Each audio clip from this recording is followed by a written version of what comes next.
religiosos engendram a dúvida, mãe do indiferentismo, e o materialismo nasce da negação, filha quase sempre da dúvida.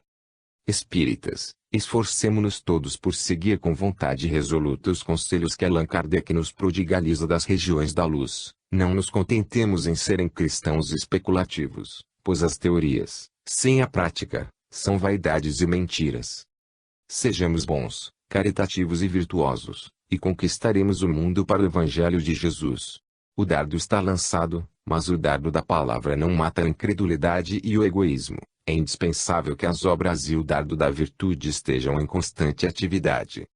31º, junho de 1874.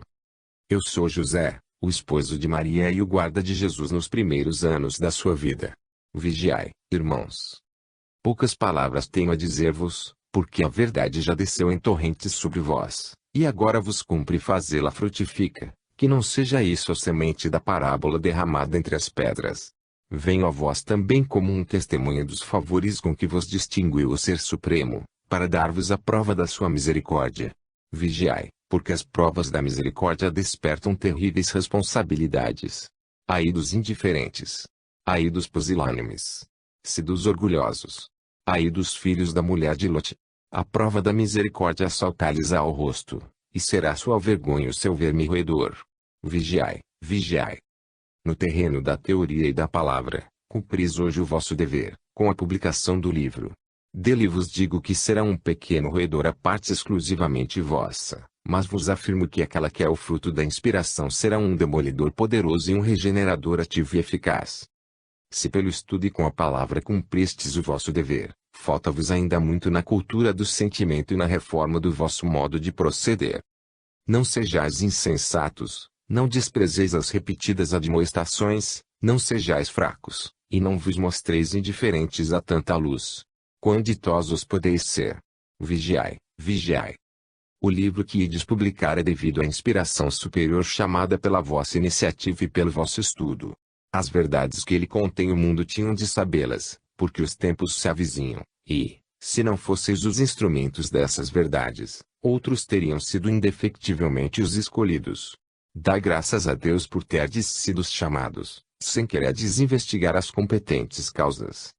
Duas coisas se tem a considerar no livro, a inspiração espiritual e a intervenção humana.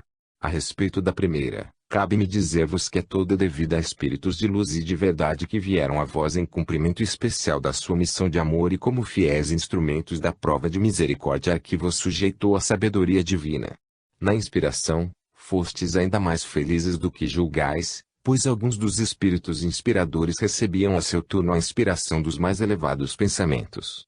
A respeito da intervenção humana na composição e no fraseado do livro de que vos falo, só vos direi que havia um bom desejo e que ela não forma contraste desagradável com os pensamentos inspirados, devendo acrescentar que, no conjunto, há mais inspiração do que julgais. Não temais as consequências da publicação do livro. Os espíritos que com a suprema permissão souberam inspirar-vos, saberão do mesmo modo dirigir o sucesso pelas sendas convenientes. Dia virá em que abençoareis a publicação do vosso trabalho. Vigiai, irmãos, não esqueçais que passais por uma prova difícil da misericórdia, pensai nos homens da raça adâmica. José. Suplicamos ao Senhor que nos dispensasse a assistência dos bons espíritos, sem a qual fraquearia nossa virtude e falharia nossa prova de misericórdia, tornando-se assim uma vergonha e um verme roedor para nós. De que nos serviriam, sem o auxílio superior, os bons propósitos que formamos, quando a concupiscência a cada passo nos perturba com a sedução dos seus afagos? Como a mulher de Lote, voltaríamos o rosto aos nossos passados extravios e sucumbiríamos sem glória. 32º, maio de 1874. Meus filhos, o meu evangelho é a lei, e o que está fora da lei pertence ao evangelho dos homens. Jesus. A leitura de algumas passagens incompreensíveis do evangelho acabava de ser o tema da nossa conversação, depois da qual, um dos médiuns do círculo tomou a pena e, sem pretensão de espécie alguma, aguardávamos a inspiração que Deus se dignasse conceder-nos. Não ousamos dizer uma palavra sobre a importância da inspiração recebida, julguem dela os leitores, já que o respeito proíbe de nos estendermos em maiores considerações. 33º, julho de 1874. Irmãos, há entre vós 3 classes de adeptos do Espiritismo, e digo 3 classes, agrupados os que reúnem condições similares, pois, realmente, se podia fazer uma classificação mais ampla. Há espíritas que estudam, creem, procuram progressivamente o melhoramento próprio e desejam a felicidade alheia, a cujo fim encaminham a sua atividade e a sua palavra. Fazem também ostentação da sua fé pregana, sem vacilar, onde quer que se lhes ofereça oportunidade ou ocasião. Estes não retrocederão no caminho, porque provaram as primeiras doçuras da sabedoria, que é a felicidade espiritual, e aspiram a maior soma de doçuras para a vida do seu espírito. Há outros, espíritas por inclinação e sem estudo, movidos do desejo da verdade, que não achavam em suas primeiras crenças. Confessam sinceramente a sua fé, mas essa fé irá sendo cada dia mais débil até apagar-se de todo, se não afirmarem e robustecerem pelo estudo e pela atividade no bem. Correm o risco de retroceder e de perder-se. Há finalmente os espíritas filhos da casualidade e da curiosidade, entendimentos vãos e corações vazios, que se envergonham de confessar ante o mundo uma fé que não pôde despertar em sua alma a vida do sentimento. Estes não retrocederão, porque já retrocederam, e, se ainda permanecem entre vós, irão desaparecendo aos poucos. Para outra vez falaremos destas coisas, por hoje basta. 34 graus, julho de 1874. Minha vida é triste e solitária como a do misério desterrado em região tenebrosa e despovoada. Estava só, ignorando desde quando começou meu insulamento, e chorava de angústia e de temor. Chorava e temia. Agora mesmo ouvi uma voz consoladora que, pela primeira vez, disse: olhe e ouve. Fixei os meus olhos e os meus ouvidos, vi e ouvi a leitura que fazes, mas de longe, de muito longe. E agora vos falo, e vejo que as minhas palavras atravessam a obscuridade e o espaço sem limites que me separam de vós, e vejo-as chegar até vós. Pela primeira vez deixei de chorar, depois de um sofrimento eterno. Quereis ser meus amigos e acompanhar-me? Tremo de novo, porque meus olhos volvem a nublar-se e a obscuridade aumenta. É noite, não vos vejo mais. Estou do outro lado de um mar imóvel e sem vida. Gritai, fazei que eu ouça a vossa voz, caros amigos. Estou só. Não me abandoneis, irmãos. Só. Só. Triste de mim. Só, outra vez. Meu Deus. 30. Orai por ele. Foi amigo de um de vós, e todos o conheceis. Orai, mas com fervor. 35º, agosto de 1874. Irmãos, mesmo quando não sejam satisfeitos os vossos desejos, mesmo quando tiverdes motivo para vos lamentardes da apatia e do descuido com que alguns se conduzem, depois de se haverem apresentado como unidos a vós em crença e em vontade, não julgueis com prevenção, tende presentes as máximas que pelo justo foram proferidas para o ensino de todos. O pastor solícito atende a todas as ovelhas, porém com uma atenção e um cuidado maior às débeis, pequenas, enfermas e desgarradas. Não julgais ordinariamente com a serenidade e a calma de espírito que são indispensáveis. Quereis ver os demais identificados em pensamento e em obras convosco, mas esqueceis que o cárcere que contém os vossos espíritos influi em vós e que ainda não vos transformastes como a vossa razão vos manda, como a caridade vos aconselha e como a vossa regeneração e o progresso moral exigem. Não vos impacienteis com o procedimento dos outros, empregai, sim, sempre que vos seja possível, a vossa caridade, procurando chamar ao bom caminho todos os que julgueis transviados.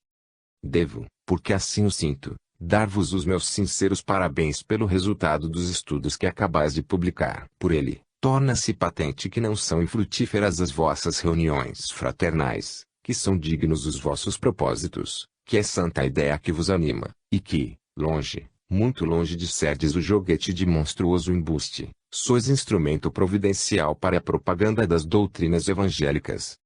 Aqui reina a sinceridade, a verdade é a única linguagem possível aos espíritos que a buscam com perseverança, que a desejam com incessante anelo e que a solicitam continuamente do ser amoroso que a constitui e que a faz emanar.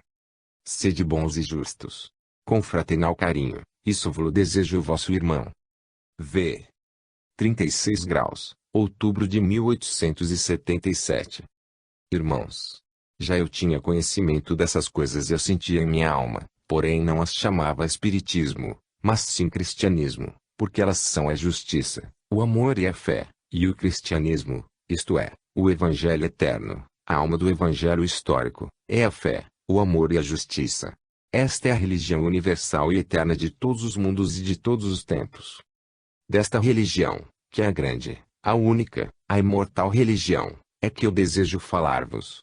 Dei-vos o tema, ajudar-me-eis a desenvolvê-lo com eficácia de um piedoso desejo. Ainda vos não poderei dizer muitas coisas, irmãos. Vós o desejais e eu também, mas, acima do vosso e dos meus desejos, está a providência que ordena as coisas e os sucessos para o maior bem. Da árvore da misericórdia não caem os frutos senão no tempo oportuno.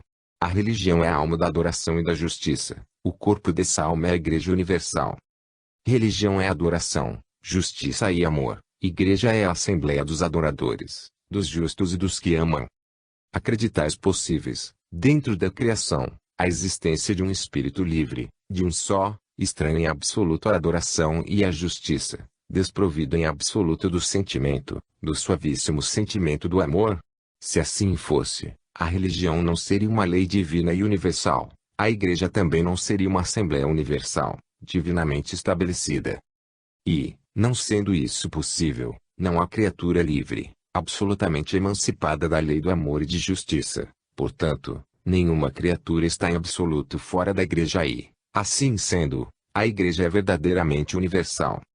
Todos os justos, e somente os justos, diz o dogma, pertencerão à alma da Igreja. É certo, porém, o dogma exprimiria mais claramente a verdade, se fosse concebido por este modo: todos os seres livres pertencem à alma da Igreja, à Igreja Universal.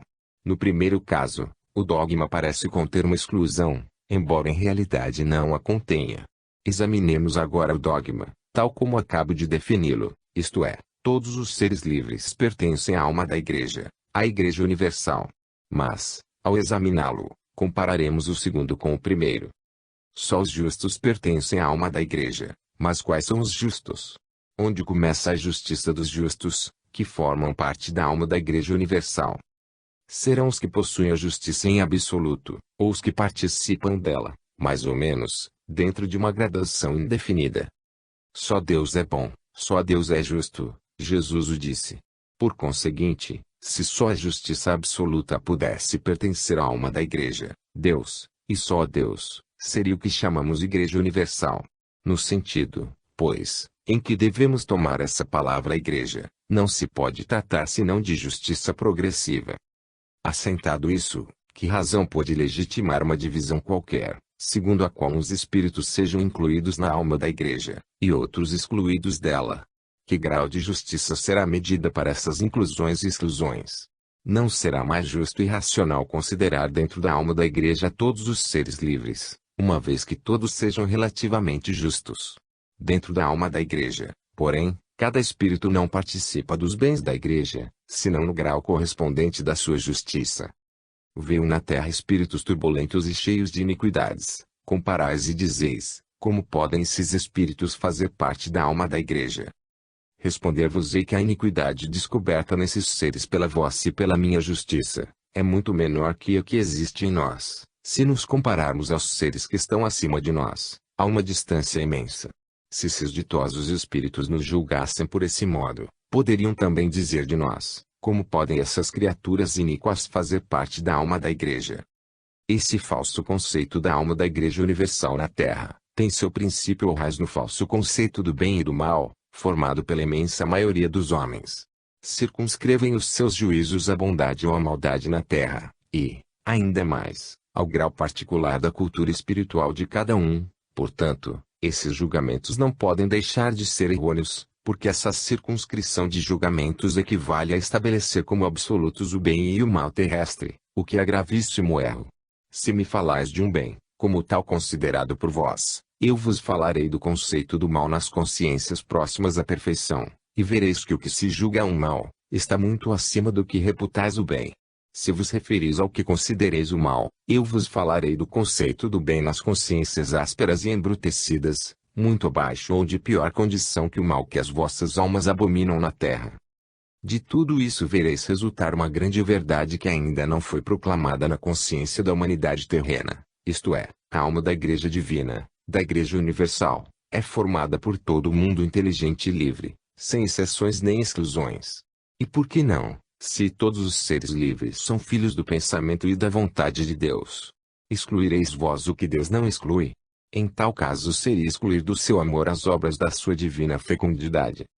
A consciência humana é, ainda, na terra, escrava das trevas do erro, e a ignorância ainda a oprime. Ela confunde o mal com o bem e não forma de Deus uma ideia racional e justa. Ainda tem justificativo o ateísmo, porque o Deus dos que falam de Deus, não está concebido na justiça e, portanto, não existe, nem pode ser o ordenador do universo e o pai da justiça.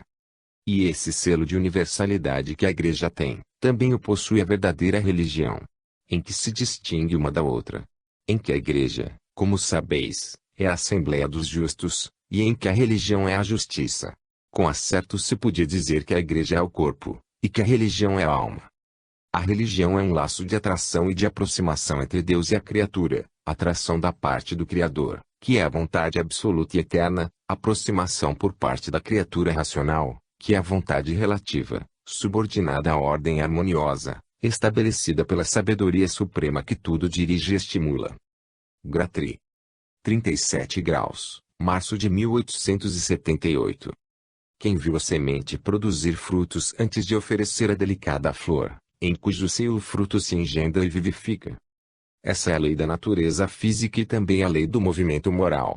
A geração de que tanto falou Jesus, chamando-lhe esta geração, está em seus extremos dias, ao mesmo tempo em que nasce a que tem de substituí-la. Aquela foi a geração da terra, e esta será a geração do Espírito.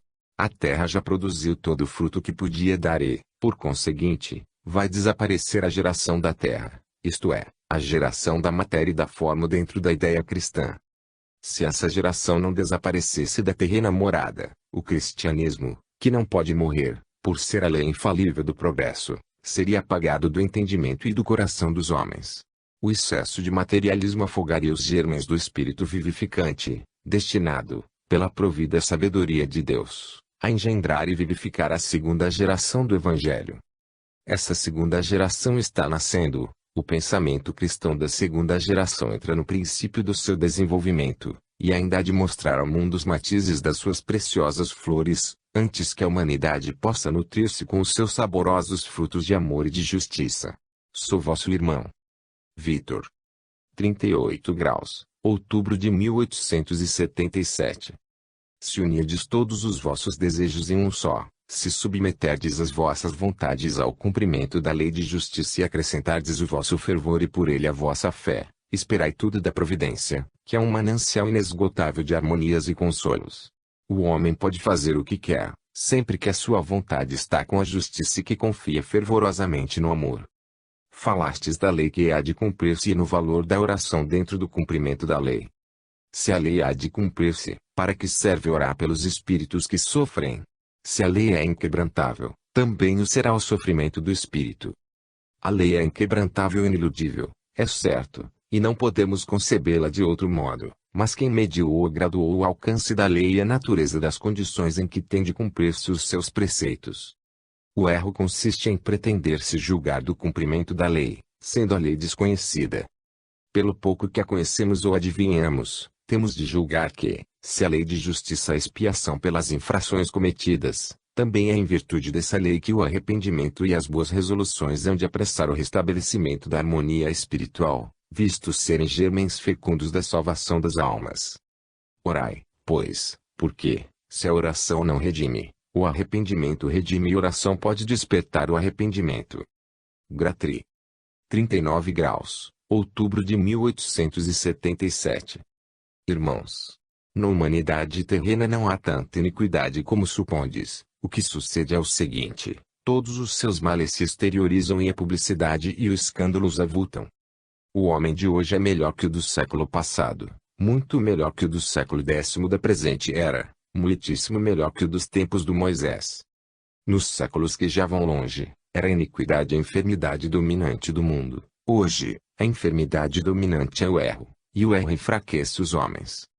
julgais que seja isso um pequeno progresso. Isso nada menos é que a fonte e a raiz de todos os progressos que o homem é chamado a conquistar na terra. A perversidade, que não nasce do coração, mas sim do erro do entendimento, não é essencialmente perversidade, mas um mal transitório, porque a causa tem de desaparecer. Apenas a luz da verdade dissipe as sombras do erro, o homem será bom, porque se esgotou no seu coração a fonte da iniquidade e da injustiça. Não desanimeis, pois, cobrai ânimo e esperai, porque o progresso caminha e muito rapidamente. Lucullus. 40 graus, outubro de 1877. Irmãos, a Igreja vai crescendo com a luz que enviou aos homens o providencial amor. Nessa luz estudai a vós mesmos e as vossas obras. Agostinho. Essa luz é a mesma do Cristo, o Verbo que iluminará todos os espíritos que vêm à terra para cumprir um julgamento. Em verdade vos digo que a terra não passará sem que primeiro esteja consumada a redenção de todos os homens da terra. João 12.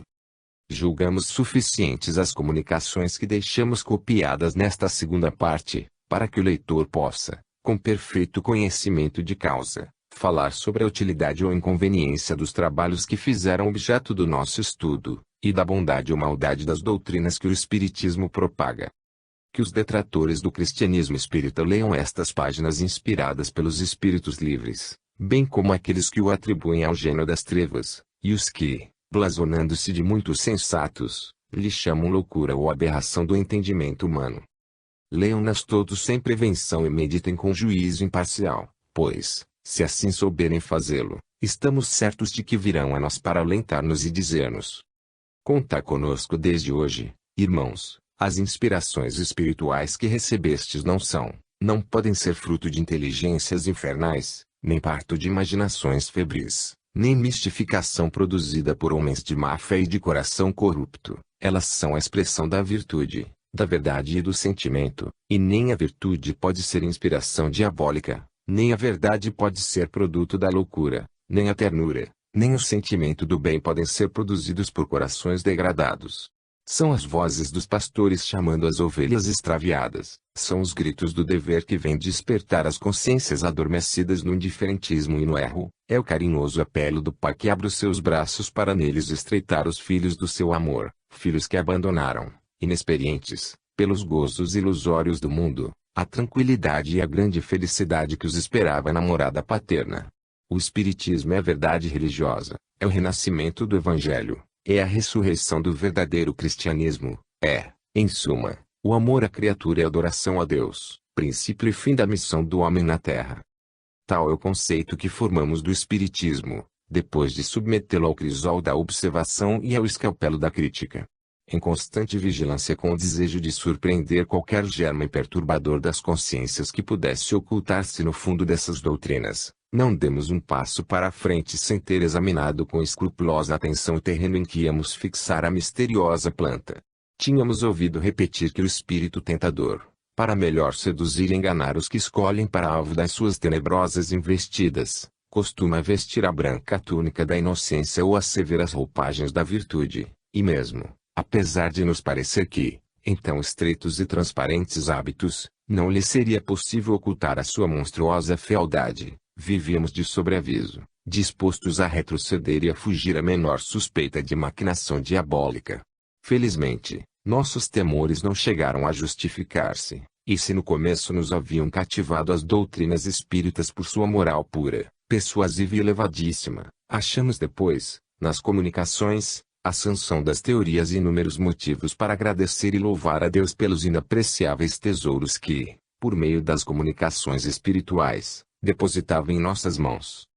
A convicção e a fé penetravam gradualmente em nós, à medida que a luz, descendo do alto, espancava a obscuridade do nosso entendimento e fecundava os germes de bons sentimentos e de virtudes que dormitavam, condenados talvez a perpétuo sono, no recôndito da nossa alma.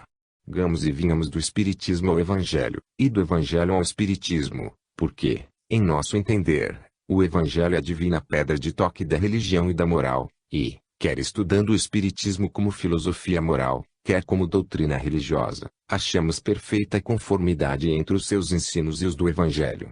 E se, querendo ir mais longe, liamos o Antigo Testamento, o Gênesis, o livro de Tobias, o de Job, os Salmos, os Provérbios, o Eclesiastes, a sabedoria e todos os profetas, vemos brilhar a verdade do cristianismo espírita. Disso se persuadirão os nossos leitores na terceira parte deste livro. Depois do que acabamos de manifestar, quem poderá razoavelmente estigmatizar-nos por termos aceitado as crenças do Espiritismo? Se estamos em erro, que nos provem, porém sem nos odiar, nem amaldiçoar, porque a maldição e o ódio, se provam alguma coisa, é a ruindade de sentimentos e a ausência absoluta de razões. Não hasteamos bandeira, nem viemos armados em guerra contra alguém ou contra qualquer instituição. Vamos pacíficos em busca da verdade, e se com mais abundância de luz, que a que apresentamos, nos persuadirem de que a verdade não está irmanada com as crenças a que abrimos as portas do nosso coração, abandoná-la-emos sem vacilação para acariciar as que brotem ao calor benéfico do novo sol. Se alguém chegar a supor que escrevemos por ódio à classe sacerdotal, nós lhe perdoaremos e dele nos compadeceremos. Os membros dessa classe são, como os outros homens, nossos irmãos, e os amamos a todos. Apodere-se o clero deste livro, estude as comunicações obtidas em nosso círculo, discuta sem paixão, lute com armas de boa têmpera, e, se a razão estiver do lado das doutrinas de Roma, voltaremos para Roma, cheios de gratidão e amor. Anelamos porventura outra coisa, a não ser a vitória da verdade? Em todos os tempos a humanidade teve necessidade de inspirações superiores, e recebeu-as para seguir nas vias do progresso, que é a lei constante das obras da vontade onipotente. Respondendo a esta necessidade, veio, na infância da linhagem humana, a revelação primitiva, simples, incompleta e envolta em nebulosidades, tal como podia receber e compreender a grosseira e materializada inteligência do homem. Com o desenvolvimento desta e com o percorrer dos séculos, veio mais abundância de luz, e, assim, harmônica e sucessivamente, a humanidade foi elevando seu entendimento e a sua razão, e recebendo em todos os períodos históricos a luz de que podia necessitar, para verem os seus passados extravios e vislumbrar mais serenos horizontes. Esta é a instabilidade humana, porém é a instabilidade caminhando para a perfeição, saindo do caos para gozar das harmonias que, em abundância, derramou no universo a sábia e misericordiosa providência. A lei do progresso lê-se em todas as histórias das sociedades humanas e em cada uma das transformações geológicas da Terra, desde que ela começou a girar nos espaços planetários. O mundo físico, como o mundo moral, obedece a esta lei, o primeiro, gravitando ao redor do Sol, e o segundo, circulando em virtude da vontade de Deus, ambos descrevendo as suas órbitas e elevando-se sempre no seio do infinito. Em razão dessa lei, a revelação é, para as almas, o que a atração é para os corpos, e, como misterioso centro de ação dos espíritos reside na suprema inteligência, o fato de negar-se o progresso indefinido da criatura racional pela revelação sucessiva, é o mesmo que repelir uma verdade sancionada pela filosofia e confirmada pela razão. É indubitável que a revelação existiu desde os primeiros dias do homem, e continuou irradiando sempre com maior intensidade através das gerações até a vinda do Messias. Começando pelo Gênesis, na passagem alegórica dos primeiros povoadores da terra, e acabando pelo Evangelho e pelos Atos dos Apóstolos, em todos os livros sagrados vê-se a força providencial da revelação, aumentando com a necessidade dos tempos e cooperando ativamente para o progresso espiritual. A religião estabelecida por Jesus não é a religião primitiva, a moral evangélica não é a moral dos códigos mosaicos, as novas necessidades é o aperfeiçoamento do espírito, são necessários novas luzes e alimento espiritual mais depurado. Assim sendo, que são as comunicações de que se ocupa o espiritismo, senão a própria revelação, a própria influência divina imprimindo na humanidade um movimento acelerado na estrada do progresso. Assim o entendemos, porque assim o julgamos necessário. É nosso dever fazer um apelo aos nossos irmãos e infundir-lhes, se possível, a fé vivificante que restabelece as esperanças e renova as forças do nosso espírito. Poderíamos fechar os nossos lábios, quando a consciência nos manda falar em voz alta. Poderíamos ocultar os sentimentos, quando um impulso superior nos move a publicá-los à face de todo mundo. Poderíamos guardar as nossas esperanças nos segredos do coração, quando a fé e a caridade nos prescrevem fazê-los sentir aos demais. Longe de nós tão egoístico procedimento, arrostamos, se for preciso, o anátema, o escárnio e o insulto, porém não queremos nem podemos incorrer na censura da nossa consciência. Se o clero romano, vencendo a sua habitual intolerância em matéria religiosa, pudesse entregar-se sem animosidade, nem prevenções injustificadas, ao estudo do espiritismo, não há dúvida de que a causa da religião daria em breve tempo um passo agigantado, pela influência que aquela respeitável classe desfruta no ânimo das sociedades cristãs. A isso excitamos com a publicação deste livro. Considere ele que os espíritas já se contam por dezenas de milhões dentro da comunhão católica, e que, a cada hora, a cada instante que se passa, sem se demonstrar a sua falsidade, aumenta-se consideravelmente o número dos cristãos que abandonam o dogma romano, para tomarem assento entre os filhos e defensores do puro cristianismo. A bandeira desfralda-se à vista do mundo civilizado, a sua gloriosa sombra nos acolhemos nós, persuadidos de ser ela mesma que arvorou nas suas prédicas a vítima do farisaísmo judaico. Se nos enganamos, se, em vez de bandeira da virtude, for ela um pendão abominável, o dever do clero é confundi-la com o pendão poderoso da verdade, então nós mesmos estaremos ao seu lado para abatê-la, despedaçá-la e desprezar os seus fementidos despojos. Então, e só então, a classe sacerdotal poderá condenar os princípios da escola espírita. Dar-se-á, porém, isso? Não o cremos, porque o dogma de Roma não pode lutar, no terreno neutro da razão, com a filosofia e com a moral do Evangelho.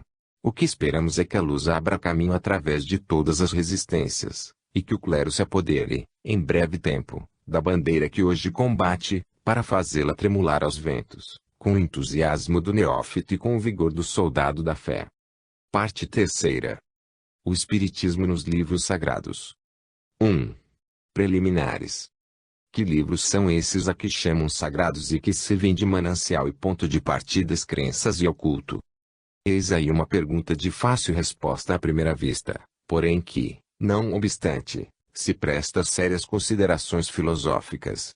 Não penetraremos nesse terreno, porque no luver da índole do livro que escrevemos, cingir-nos-emos, apenas, a algumas indicações, que são, a nosso ver, as mais precisas para a inteligência dos textos bíblicos que nos propomos comentar nesta terceira parte.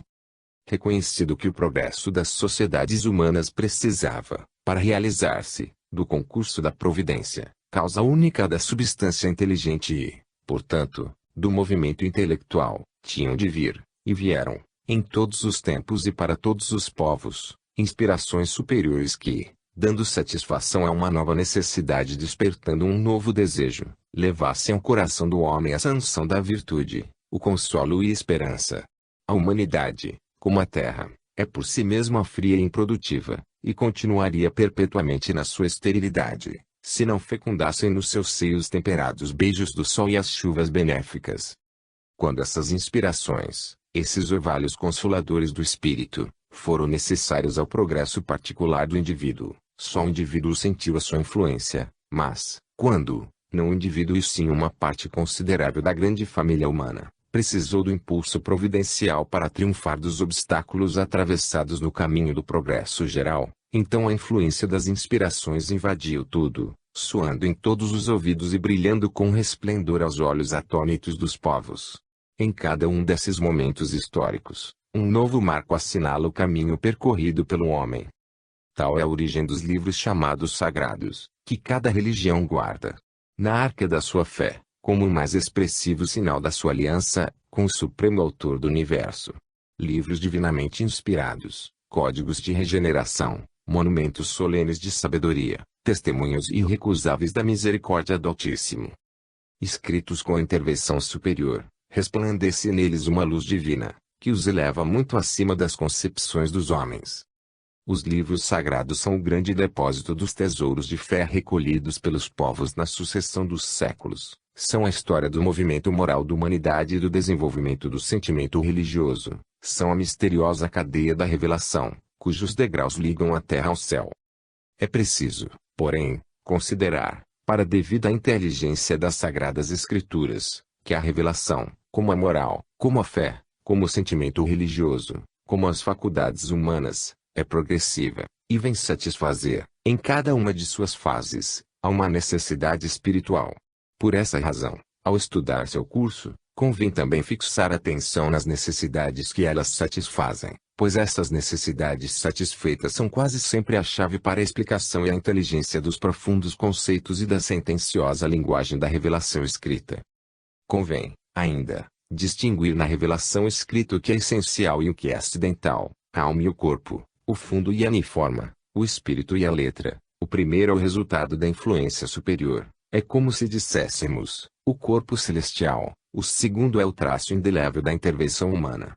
Figuremos um raio de puríssima luz envolto em escuros e densos vapores, e teremos uma imagem da revelação. O raio de luz é a inspiração divina, formosa, para a imaculada. A túnica de vapores é a palavra e as interpretações dos homens, nunca bastante desmaterializadas para alcançarem o nível da divina inspiração. Eis aí porque no estudo das Sagradas Escrituras devemos preferir antes o espírito que a letra, antes o pensamento que as formas. O pensamento é o essencial da revelação. A letra mata e o espírito vivifica. Por ter esquecido esta verdade, o cristianismo romano tornou-se uma religião escrava de exterioridades e formas, alheia ao pensamento capital, a ideia fundamental do verdadeiro cristianismo. A revelação existiu desde o princípio da humanidade. A sua luz é para a alma o que a luz sideral é para o corpo e a vida, o movimento, a salvação e a felicidade. A primeira afirmação da consciência foi a primeira palavra da revelação, chamada lei natural em relação às primeiras épocas do sentimento e do desenvolvimento do raciocínio. Mas, a lei natural, simplíssima e incompleta em seu nascimento, multiplicou os seus preceitos à medida que se desenvolviam a consciência e a razão humanas, e, pouco a pouco, de progresso em progresso, chegou o dia em que os homens sentiram a necessidade de ter à vista o código moral, cujos múltiplos preceitos esqueciam com facilidade, apegados em demasia, como se achavam, aos prazeres da carne. Desde então, começa a existência da revelação escrita e a formação dos primeiros livros destinados a passar, com o caráter de sagrados, às épocas vindouras. Esse caráter não os livrou, contudo, de serem depois substituídos, reformados ou aumentados com a adjunção de outros que melhor correspondessem às novas necessidades morais dos séculos, ficando os livros primitivos cancelados em tudo o que não estivesse conforme com as prescrições e com as doutrinas das últimas revelações. Monumentos insígnias das civilizações que passaram, destroços venerandos e eternos do templo primitivo da fé, cada uma das suas pedras derrocadas, cada uma das suas paredes fendidas e ameaçando ruína. É uma página sagrada da grande história da civilização religiosa dos povos.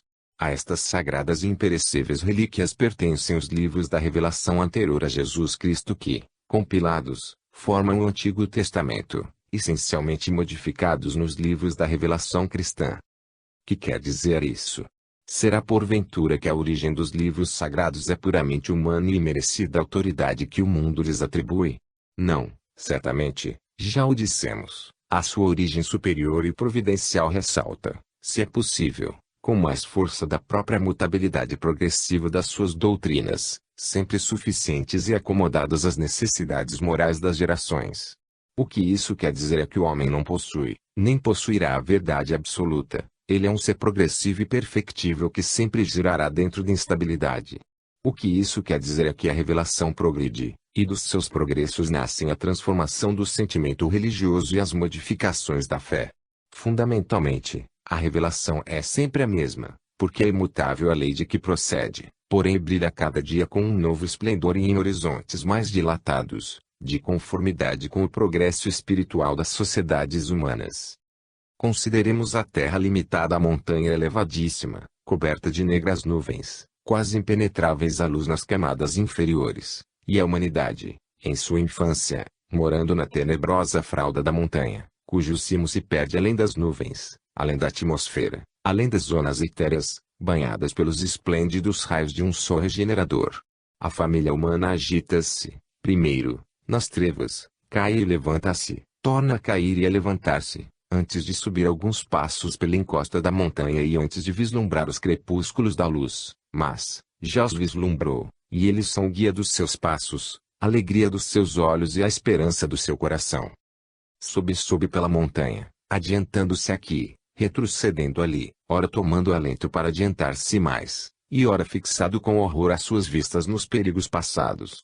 As camadas atmosféricas vão sendo cada vez mais rarefeitas e a luz mais intensa, à medida que se faz ascensão, a luz do Sol. Porém, a humanidade só verá no seu esplendor, quando terminar a sua peregrinação e chegar ao ditoso cimo, donde, olhando para baixo, vê um oceano de trevas, e donde, erguendo os olhos, descobre os interminos horizontes do infinito. Eis aí o homem, eis aí a revelação. Esta é o puríssimo sol da verdade, mas o homem abismado na ignorância, nas misérias, nas paixões, nas debilidades e nas torpezas, só pode ver a luz sucessiva e gradualmente, à medida que se emancipa das impurezas da matéria e se eleva pelas difíceis veredas do progresso.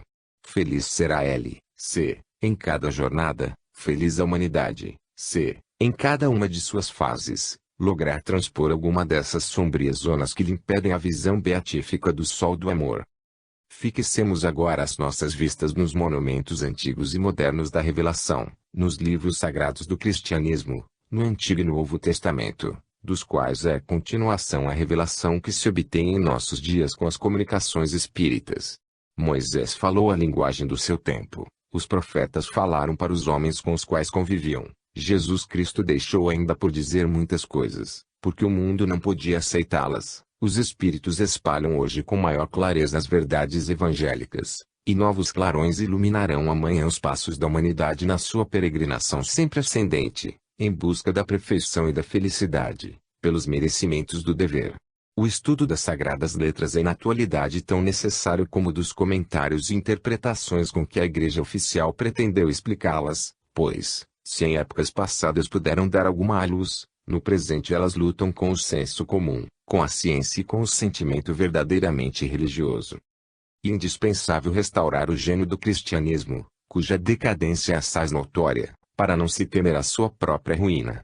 Cristianismo fictício, moral acomodatiça e religião toda de aparências ocupam o lugar das doutrinas do Cristo, da moral evangélica e da religião do coração. Nela, o amor é egoísmo, a adoração é hipocrisia, a humildade é falso e orgulho, o templo é um mercado onde se cotizam e onde se trocam por dinheiro as graças espirituais, nem mais nem menos do que se usa com as mercadorias do comércio temporal. Há monopolizadores da luz e dos bens celestiais, como os de cereais, de vinhos e de produtos da indústria. Até se pretende o monopólio da oração, e estamos ameaçados de não poder elevar a Deus as nossas preces, senão por meio de um procurador, previamente pago dos seus direitos, em papel timbrado com competente selo.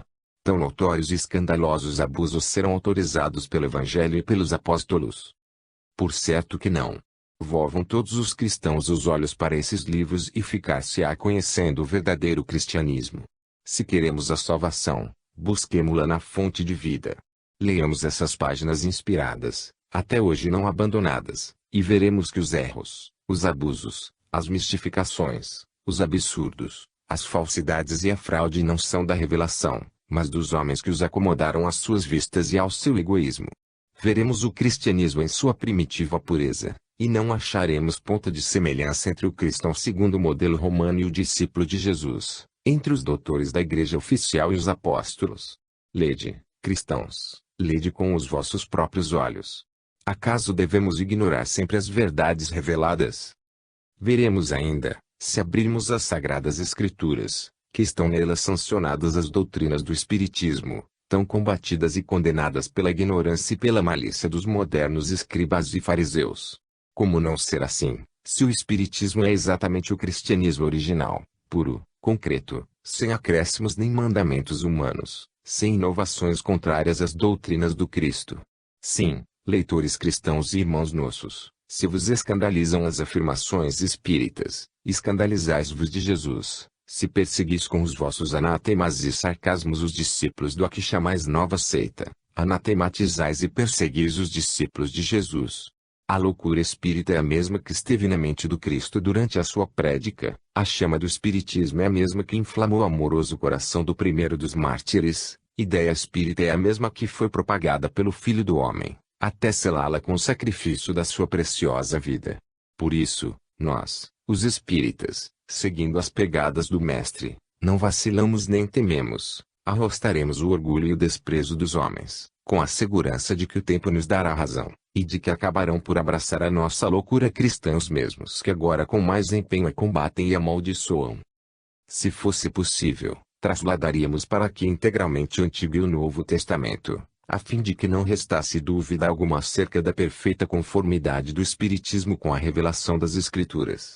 Como, porém, isso tornaria interminável a nossa tarefa e far-nos-ia sair dos limites convenientes ao nosso propósito, que é escrever um livro que possa ser manuseado com facilidade, cingir-nos-emos nesta terceira parte a recompilar e a comentar os textos bíblicos relativos à pluralidade dos mundos e das existências, à reencarnação dos espíritos, ao inferno, ao diabo e à comunicação espiritual, pois são os pontos doutrinários fundamentais, que separam o cristianismo romano do cristianismo espírita, devendo advertir que as citações que fizemos poderão ser verificadas pelos leitores na Sagrada Bíblia.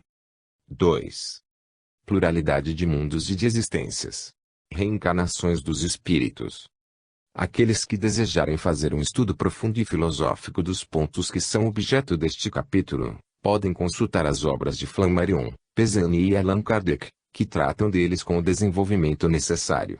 Na primeira parte do nosso livro apresentamos ao leitor algumas considerações acerca dos mesmos pontos, porém ligeiramente sem desenvolvimentos filosóficos, tendo o propósito de dar sucinta ideia do Espiritismo como ciência e de manifestar a conformidade dos seus princípios com o sentimento e a razão. Vejamos agora se lhe é favorável a opinião da revelação, como foi a da filosofia, e assim as consciências timoratas se persuadirão de que o Espiritismo, longe de hostilizar o sentimento religioso, é a sua legítima expressão. Abramos o Antigo e o Novo Testamento, os profetas e os evangelhos, a revelação primitiva e a revelação cristã, e busquemos a verdade, para abraçá-la e defendê-la, em suas inspiradas páginas. Leiamos e meditemos, pergunta pois às gerações passadas e examina com cuidado as memórias de nossos pais, porque somos de ontem e o ignoramos, porquanto os nossos dias passam sobre a terra como uma sombra. Bob, 8 e 9. Bob com essas palavras proclama a justiça de Deus se não te recordas de ter na presente vida corporal cometido faltas que te façam merecedor dos sofrimentos que torturam o teu corpo e laceram o teu coração. Pergunto às gerações passadas, procura investigar se possível teres delinquido em outras existências precedentes, pois somos de ontem, já vivemos em outros tempos, ainda que o tenhamos esquecido, por nos impedir a matéria, como uma espessa sombra, a representação do quadro das nossas anteriores existências. Crês porventura que um homem morto torne a viver? Todos os dias da presente vida, estou esperando que chegue a minha mudança. Bob, 14.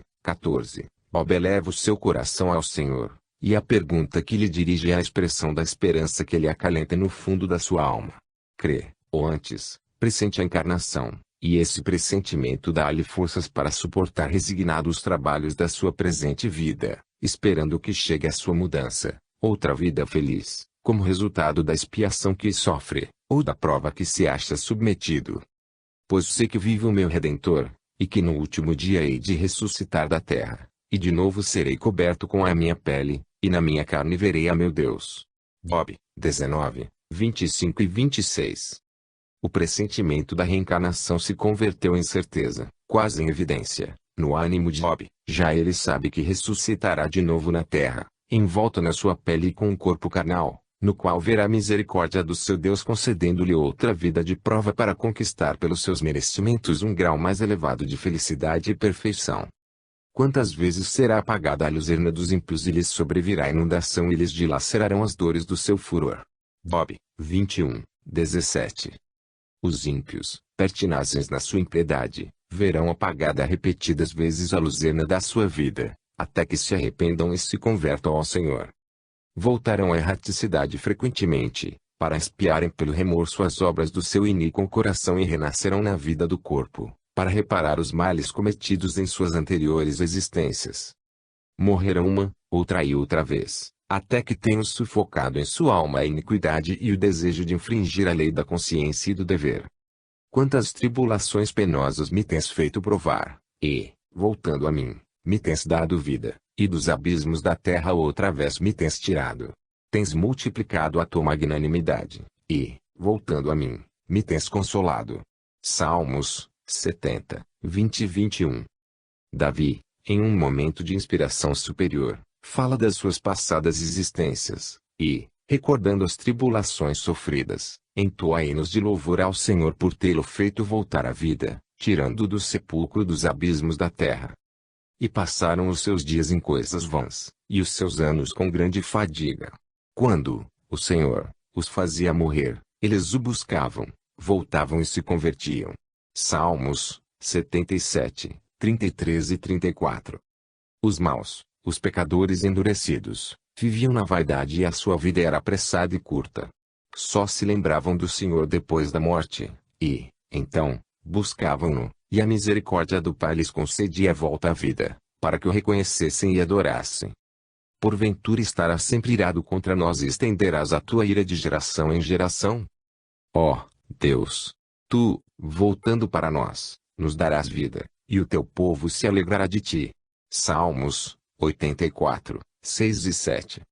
O salmista fala a linguagem do pecador arrependido, teme que a indignação do Senhor o persiga através de diversas existências, isto é, de geração em geração. Porém, a esperança renasce logo no seu peito, entrevê outra encarnação, outra vida, não de torturas e tribulações, mas de paz e de felicidade para alegrar-se no Senhor. Porque a tua misericórdia sobre mim é grande, e tiraste a minha alma do inferno inferior. Salmos 85, 13. Eu morava, Senhor, diz Davi, em outro mundo inferior a este, onde os sofrimentos humanos são maiores, porém, a tua misericórdia é grande sobre mim e, compadecido das minhas misérias, tiraste dali a minha alma e me permitiste vir descansar aqui, melhorando a sorte do meu espírito. E clamaram ao Senhor, quando se viram atribulados, e ele livrou-os das suas necessidades. Enviou a sua palavra e os curou, e livrou-os do que lhes era mortal. Salmos 106, 19 e 20. Clamaram ao Senhor os pecadores do sepulcro, e ele compadeceu-se enviando a sua palavra de vida, levantou-os da morte tantas vezes quantas eles recorreram à sua misericórdia infinita. Ai de vós, homens ímpios que abandonastes a lei do Senhor Altíssimo. Se nascerdes, nascereis em maldição, se morrerdes, a maldição será a vossa herança. Eclesiástico 41, 11 e 12. Ai de vós que andais na abominação e no pecado. Porque, se sois mortos, nascereis trazendo convosco a maldição das vossas obras e, se vivos, morrereis e a vossa memória será amaldiçoada. Porque, eis aqui estou eu que crio novos céus e nova terra, não persistirão na memória as primeiras calamidades, nem elas subirão ao coração. Isaías 65, 17. Isaías põe na boca do próprio Deus a sanção da crença espírita acerca da pluralidade dos mundos. A atividade divina não cessa jamais e continua a tirar, do caos, seus novos e terras novas para moradas da grande família humana. Esperança de Israel, Senhor. Todos os que te deixam, serão confundidos, os que de ti se retiram, serão escritos sobre a terra. Jeremias 17, 13. Os que abandonam a lei do Senhor durante a sua peregrinação pela terra, na terra serão escritos, ou, em outros termos, voltarão outra e outra vez à terra, até que mereçam pelas suas obras renascer em mundos superiores. E porei os meus olhos favoravelmente sobre eles, e restituí-los-ei a este país, edificá-los-ei e não os destruirei, plantá-los-ei e não os arrancarei. Jeremias 24, 6. Porque chegam os dias, diz o Senhor, e farei com que voltem, os que tenho de voltar do meu povo de Israel e de Judá a terra que dei a seus pais, e eles a possuirão. Jeremias 30, 3. Com choro virão, mas com misericórdia os tornarei a trazer. E assim como vigiei sobre eles, para desarraigar, demolir, dissipar, arruinar e afligir, do mesmo modo vigiarei sobre eles para edificar e plantar, diz o Senhor. Jeremias 31, 9 e 28. E farei com que voltem os cativos de Judá e os cativos de Jerusalém, e restabelecê-los-ei como desde o princípio. Isto diz o Senhor, neste lugar que dizeis estar deserto, ouvir-se-á ainda voz de gozo e voz de alegria, pois farei voltar aos que venham da terra, como no princípio isto diz o Senhor.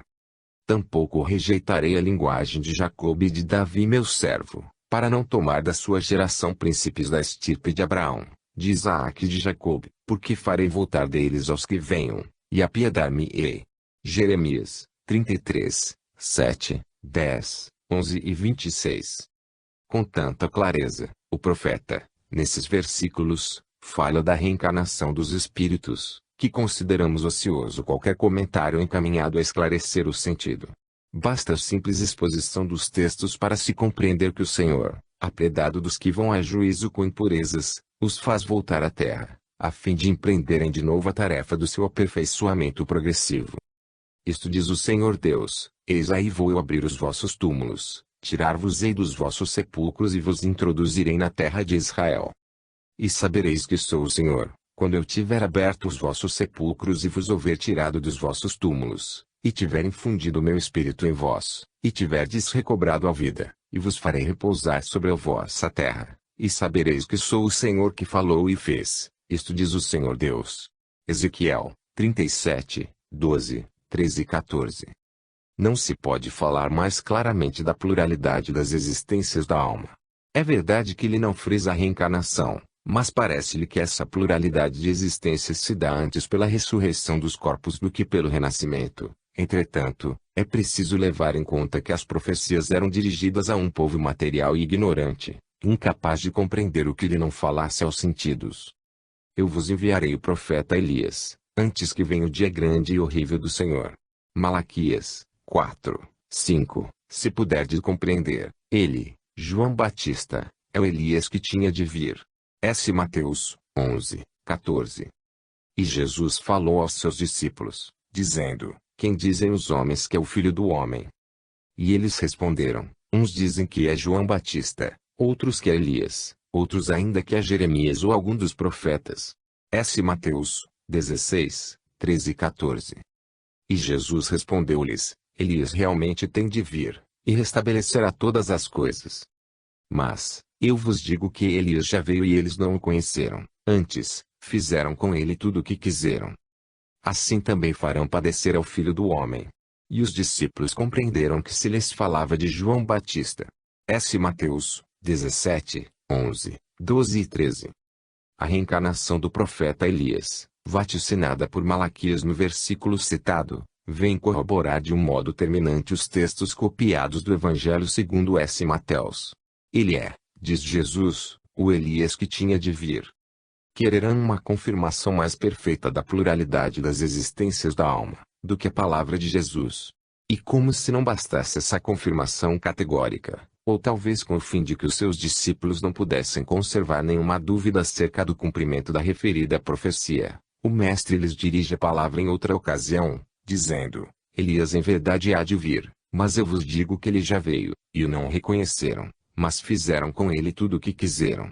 Foi então que os discípulos compreenderam que ele falava de João Batista. Jesus, que penetrava nos pensamentos de todos, nada acrescentava a fim de desvanecer neles a ideia da reencarnação de Elias na pessoa de João, como indubitavelmente o teria feito, caso fosse ela errônea ou contrária à verdade. Vê-se também que a crença na reencarnação não era nova entre os judeus e que geralmente a aceitavam e professavam sem reserva. Segundo o que foi respondido pelos discípulos, havia judeus que tomavam Jesus por João Batista, outros por Elias, outros por Jeremias ou algum profeta reencarnado.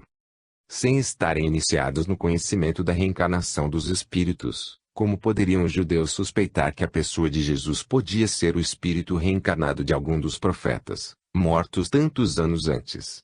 Por isso, nada há de estranho que os comentadores da Bíblia, aferrados à crença irracional de uma existência única, não tenham podido explicar satisfatoriamente essas e outras passagens bíblicas que se referem ao renascimento das almas.